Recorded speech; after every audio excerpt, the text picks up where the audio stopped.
नमस्कार, एक न्यूज़ 24 देख रहे हैं। यहाँ पर मैं हूँ आपके साथ साहिल। देखिए, खूब चर्चा है मुकेश सहनी की। Mukesh Sahni VIP supremo.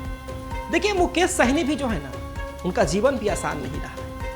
मुकेश सहनी, जिनके बारे में कहा जाता है कि एक बार जब एक बड़े होटल में उनका हमला हुआ तो भाग करके वो चौराहे पर आए और लोगों को सामने जो है बात को उजागर की। उनके पिताजी जिनकी निर्मम हत्या कर दी। जी हाँ, एक ऐसा व्यक्ति जो कि लगातार अपने समाज के लिए संघर्ष कर रहा है और राजनीति में जो है प्रखरता से अपनी बातों को रख रहा है। देखिए, मुकेश सहनी की चर्चा इसलिए है क्योंकि ऐसा लग रहा है कि मुकेश सहनी जो है ना, बिहार में कांग्रेस का खेला खराब करने वाले हैं। जी हाँ, वो कांग्रेस जो शुरू से कहती आई है कि बिहार में हम तेजस्वी जी के साथ हैं, लेकिन ये भी बात स्पष्ट है कि कांग्रेस के कई नेता ऐसे हैं जो इस बात को स्पष्ट नहीं करते कि महागठबंधन में जीत के बाद सीएम का चेहरा तेजस्वी यादव ही होंगे। लेकिन सवाल ये हो रहा है कि जहां भी मंच पर जा रहे हैं मुकेश सहनी, वो कह रहे हैं कि 60 सीटों का डिमांड जो है हमने रखा है और हमें 60 सीटें मिलनी चाहिए। देखिए, तेजस्वी प्रसाद यादव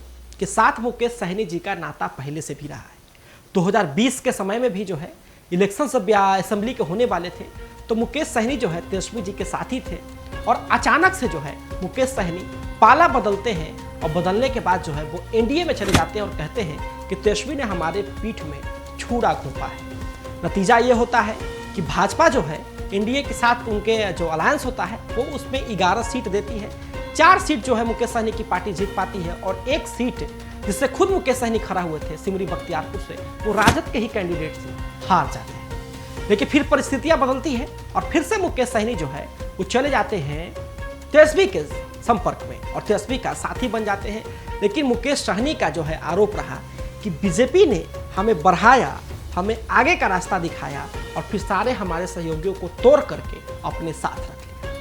लेकिन सवाल ये नहीं है कि मुकेश सहनी ने ऐसा कहा, सवाल ये है कि ये राजनीति में जो है ना, कोई किसी का सगा नहीं होता। और मुकेश सहनी जिस प्रकार से बयानबाजी कर रहे हैं, 60 सीटें चाहिए, 60 सीटें चाहिए, 60 सीटें चाहिए, उस प्रकार से तो यही लग रहा है कि मुकेश सहनी खेला कांग्रेस का खराब करने वाले हैं। देखिए, इंडिया अलायंस की अगर आप बात करें तो इंडिया अलायंस में आरजेडी, कांग्रेस, सीपीआई, सीपीएम, माले और साथ ही में जो है वीआईपी पार्टी और आरएलजेपी, लोक राष्ट्रीय लोक जनशक्ति पार्टी और एआईएम में भी जो है ट्राई कर रही थी कि हम इंडिया महागठबंधन में जाएं। लेकिन एक बात समझ लीजिए कि तेजस्वी यादव के प्रभाव से राष्ट्रीय जनता दल जो है बिहार में सबसे बड़ी पार्टियों में से है और यह स्पष्ट है कि इंडिया अलायंस में जो है अगर किसी की चलती है तो वो राजद की चलती है। और कांग्रेस ने जो है इस बार राजद को जो है कहीं ना कहीं अपनी मनमानी करने से रोक दिया है।